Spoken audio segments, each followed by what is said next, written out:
আমরা এইচএসসিতে সিকিউ লিখতে লিখতে মনে করি ঢাবিতে যে রিটেন আসে এটাও সিকিউ এর মতো বড় করে লিখতে হবে।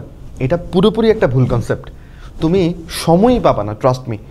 তুমি এমনও হতে পারে যে একটা প্রশ্ন অনেক বড় করে লিখতে গিয়ে অন্যটা লেখার টাইম পাও নাই। এই ক্ষেত্রে বায়োলজিতে সময় কনজিউম করা সবচেয়ে বোকামি। বায়োলজিতে কোনো ম্যাথ নাই, রাইট? তুমি যেটা পারো এটা খুব কুইক লিখে ফেলতে হবে। ফিজিক্স কেমিস্ট্রি ম্যাথের মধ্যে কিছু ক্যালকুলেশনে আটকে গেলে তোমার কিছু টাইম নষ্ট হতে পারে, ওটা তো হাতে রাখতে হবে। সো বায়োলজি রিটেনে তোমার কী করণীয় আমি এটা তোমাকে একটু করে বলবো। মাথায় রেখো, পরীক্ষাতে ইমপ্লিমেন্ট করো। পরীক্ষার প্রশ্ন আসে সাধারণত চারটায় আড়াই করে নাম্বার থাকে। 4 আড়াইয়ে হচ্ছে 10 নাম্বার। তো 10-এর মধ্যে আমরা চাইলে 10ও পেতে পারি। যেমন ধরো লাস্ট ইয়ার একটা প্রশ্ন আসছে। লাস্ট ইয়ারে এসিএসের ভার্সিটি ব্যাচে আমি পড়িয়েছিলাম টিস্যু ও টিস্যুতন্ত্র। এটার উপর একটা 20 মিনিটের রিটার্ন ক্লাসও নিয়েছিলাম। সেখানে এই প্রশ্নটাও ছিল এবং এটা একটা সহজ প্রশ্ন, আমি না পড়ালেও তোমরা পারবে আমি জানি। কিন্তু এটা কীভাবে লিখবো দেখো, যখন পরীক্ষাতে তুমি এই প্রশ্ন দেখতে পেয়েছ, তুমি লিখবা, প্রশ্নের নাম্বারটা লিখবা, জীববিজ্ঞান কত নাম্বার প্রশ্ন, এটা খুব কুইক লিখে ফেললা। অ্যান্ড দেন যখন অ্যান্সারটা লিখবা 5টা বৈশিষ্ট্য লিখতে বলছে, তুমি কিন্তু 6টা লিখবা না, তুমি 5টাই লিখবা। সুন্দর করে 1 2 3 দিবা। আর কথা যত ছোট করে লেখা যায়, যেমন স্থায়ী টিস্যুর ব্যাপারে তোমরা কম বেশি জানো যে টিস্যু বিভাজিত হয় না, তাহলে এখানে লিখে ফেলো বিভাজিত হয় না, বিভাজিত হয় না। এবং এই কোষগুলা জীবিতও হতে পারে মৃতও হতে পারে, তাহলে এখানে লিখো 2 রকম হতে পারে, 2 রকম, জীবিত ও মৃত। দেখো আমি কিন্তু খুব অল্প কথাই লিখছি কারণ আমার হাতে সময় কম, তাই তো। এদের যে সেলুলোস কোষ প্রাচীরের সেটা বেশ পুরু হয়, তাহলে আমি লিখলাম যে কোষ প্রাচীর পুরু, পুরু সেলুলোস। ওকে। 4 নম্বরে তুমি লিখতে পারো এদের প্রোটোপ্লাজম বলে কিছু থাকে না, বড় একটা কোষ গহ্বর থাকে। তাহলে এখানে লিখতে পারো যে কোষ গহ্বর, বা সামনে একটু বড় লিখতে পারো, বড় কোষ গহ্বর থাকে, বুঝছো? তারপরে তুমি লিখতে পারো 5 নম্বর পয়েন্টে আর কি লেখা যায় বলো, এদের কোষ প্রাচীরের মধ্যে নানা রকম নকশা দেখা যায়। তাহলে তুমি লিখতে পারো কোষ প্রাচীরে নকশা দেখা যায়, কোষ প্রাচীরে নকশা। আর অনেক বৈশিষ্ট্য আছে, তুমি যেটা পারো সেটাই লিখবা।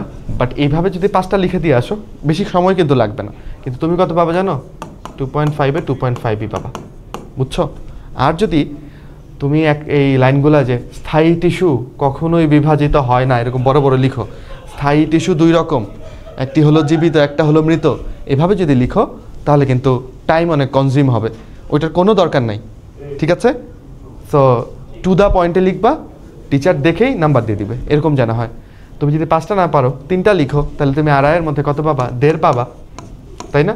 যদি তুমি 4টা লিখতে পারো তাহলে আড়াই কত পাবা? 2 পাবা। এই তো আরেকটা প্রশ্ন আসছে গত বছর, C4 উদ্ভিদের 5টা বৈশিষ্ট্য লিখো। দেখো সেম টাইপের প্রশ্ন, হয় বৈশিষ্ট্য নয়তো পার্থক্য, এগুলাই দিবে। ঢাবিতে আসে ফ্লাজেলা এবং পিলির মধ্যে পার্থক্য লিখো। সো স্যাররা যেখানেই দেখে 5টা করে ব্যাপার আছে ওইটা লিখতে দেয়, 5টাই যারা লিখতে পারবে তারা ফুল মার্কস। ব্যাপারটা হচ্ছে এরকম। সো আমি রিটেন ক্লাসগুলোতে বলে দিব তোমাকে কী কী পড়তে হবে, ওইগুলোর থেকেই কমন আসবে, আমি ড্যাম শিওর। কারণ আমি সাইকোলজিটা বুঝতে পারছি বিগত বছরের প্রশ্নগুলো দেখে যে স্যাররা কোন জায়গা থেকে প্রশ্ন দিতে ভালোবাসে। ওনারা কখনোই রচনামূলক প্রশ্ন দিবে না যেটাতে ওনাকে জাজ করে নাম্বার দিতে হবে। দেখো এটাতে জাজমেন্টের কিছু নাই, ঠিকঠাক লিখতে পারলে নাম্বার পাবা, ভুল লিখলে নাম্বার পাবা না, বুঝতে পেরেছো?